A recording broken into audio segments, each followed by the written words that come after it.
para pemirsa yang berbahagia. Kesempatan ini kami ingin mencoba membuat makanan tradisional dari Sulawesi Selatan, khususnya dari Kabupaten Nrekang, yang namanya dangke. Nah, dangke ini biasanya dibuat dari susu kerbau, tetapi bisa juga menggunakan susu sapi atau susu yang lain. Nah, adapun bahan utama yang digunakan selain susu adalah menggunakan getah pepaya, terutama untuk pepaya yang masih muda. Caranya dengan cara membuat sayatan-sayatan kecil pada permukaan dari pepaya muda yang mengkal, sehingga nanti akan keluar getahnya, kemudian kita tampung di dalam gelas seperti ini. Nah, kita biarkan beberapa saat sampai getahnya sudah ada dan tertampung.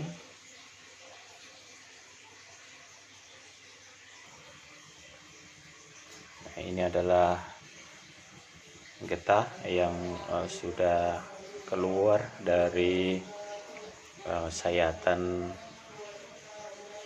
buah pepaya yang masih sangat muda.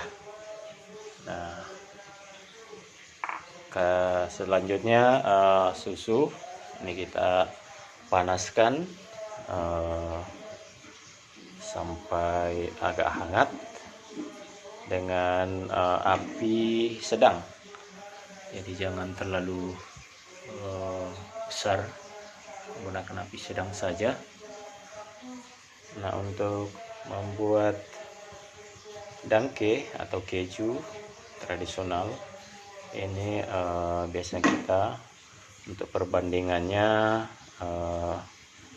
untuk 2 liter ini kita menggunakan 2 liter susu sapi.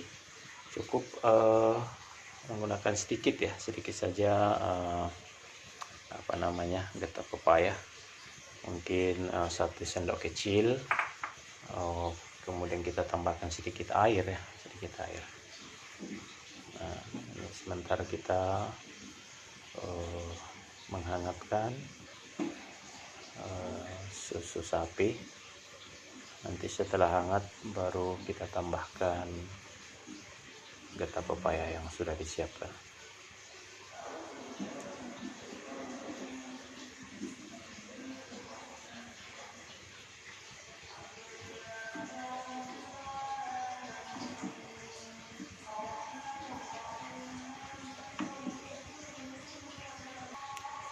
Selanjutnya kita tambahkan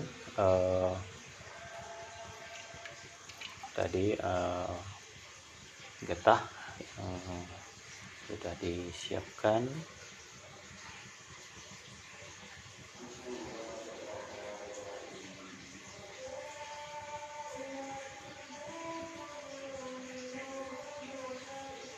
Kita cuci biar semuanya masuk ke dalam.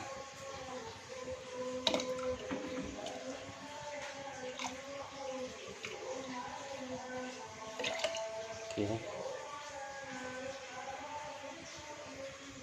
Setelah itu kita aduk secara perlahan sehingga getah pepaya yang sebenarnya getah pepaya ini mengandung enzim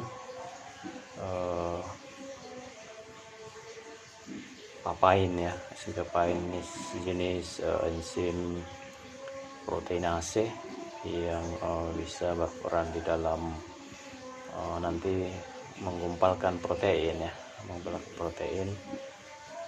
nanti akan mengumpalkan protein dan akan terpisah antara protein dengan whey atau cairan.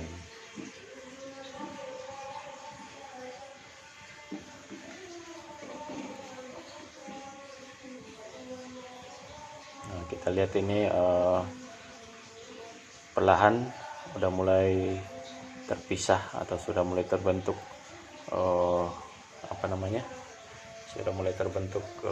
gumpalan. Nah, ini alhamdulillah sudah penambahan ini. Nah, pemirsa bisa melihat sudah terbentuk gumpalan seperti ini. Ini menandakan bahwa enzim papain yang berasal dari pepaya tadi sudah bekerja dengan baik, dibantu dengan pemanasan. Nah, sehingga ini sudah terbentuk padatan atau cord, dan cairan yang ininya ada cairan. Nah, ini adalah cordnya. Nah, inilah nanti yang menjadi cikal bakal dangke. Alhamdulillah. Nah, ini sangat sederhana.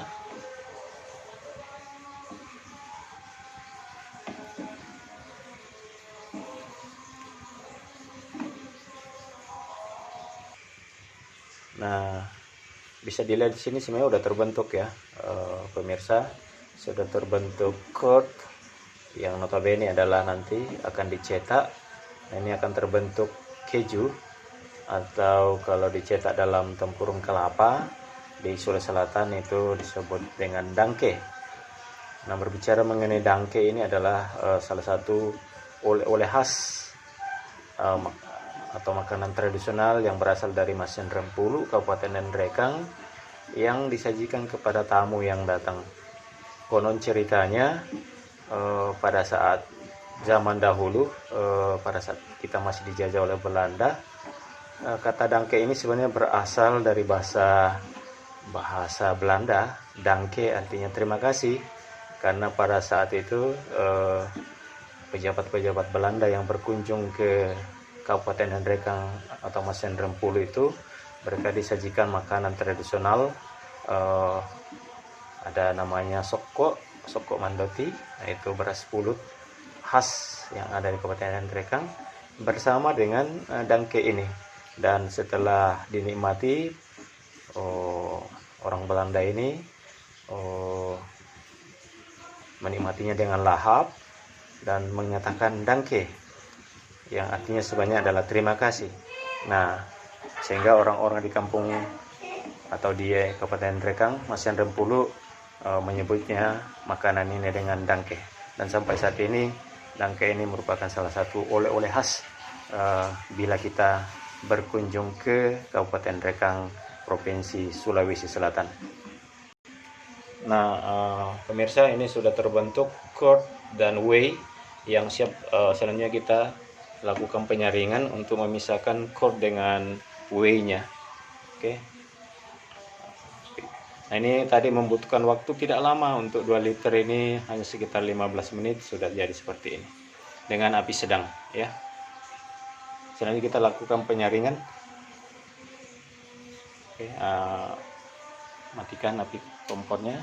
Oke, selanjutnya kita lakukan penyaringan.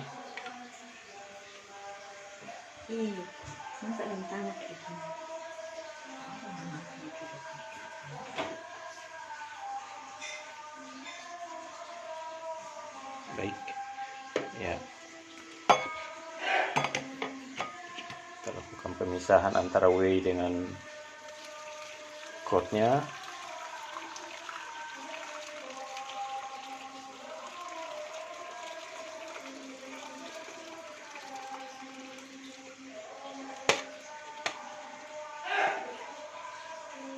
Pakaian itu untuk apakan itu, Bu? Itu udah ini, Bu.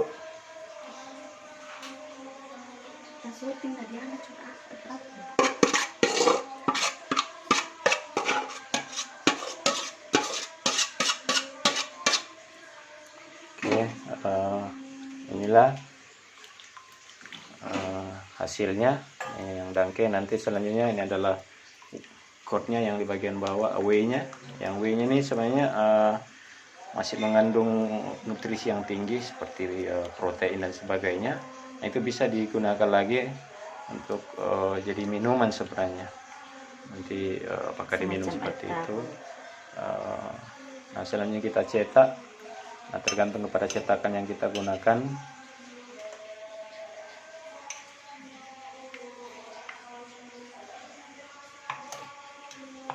Kalau di kampung di Sulawesi Selatan biasanya kita menggunakan alat pencetak itu dari tempurung kelapa ya, atau batok kelapa. Karena kita tidak punya batok kelapa, kita menggunakan cetakan yang ada seperti ini.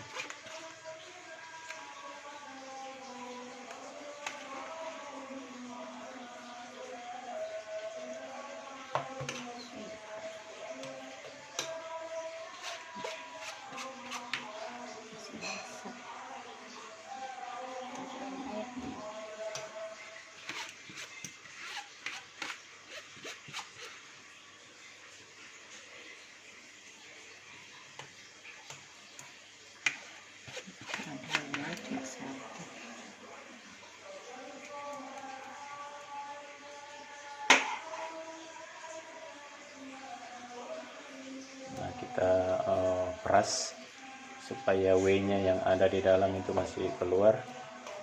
Nah, setelah itu kita biarkan beberapa saat sampai betul-betul core-nya ini atau padatannya ini menyatu dan membentuk padatan yang kompak. Nah, inilah hasilnya pemirsa.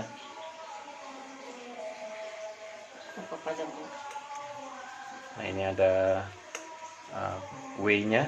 Nah, whey dari susu ini sebenarnya masih kaya akan protein dan senyawa-senyawa gizi yang lain, bisa dimanfaatkan, bisa jadi minuman atau masakan-masakan yang lainnya.